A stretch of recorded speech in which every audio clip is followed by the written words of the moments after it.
కుమ్రంభీం ఆసిఫాబాద్ జిల్లాలో ఎస్టీ మహిళపై జరిగిన అత్యాచారాన్ని కాంగ్రెస్ పార్టీ ఖండిస్తోందని చెప్పారు కాంగ్రెస్ నేత గజ్జల కాంతం.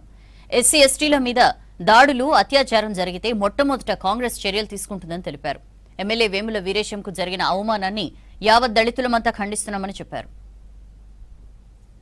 ఆసిఫాబాద్ జిల్లా జయన్నూరులో జరిగిన సంఘటన ఎస్టీ అమ్మాయిపై జరిగినటువంటి సంఘటనను పూర్తిగా మేము ఖండిస్తున్నాం.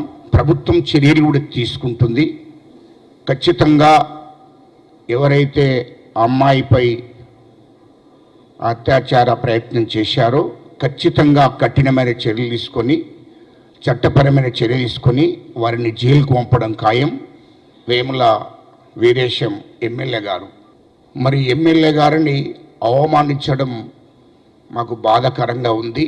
యావత్ దళితులను అవమానించినట్టు రాష్ట్రంలో మరి కమిషనర్ గారు ఫోన్ చేసి మరి సానుభూతి తెలపడం పోయి ఇది జరిగింది తప్పే అని చెప్పడం పోయి అది బెదిరించినట్టు మాట్లాడడం సరైనది కాదు. రాచకొండ సిపి గారు మరి ఆయన పక్కా బీఆర్ఎస్ ఏజెంట్గా పనిచేసిండు గతంలో. మరి దాన్నే అనుసరించి విధులు ఇప్పుడు నిర్వహిస్తున్నాడు. ఇది కరెక్ట్ కాదు.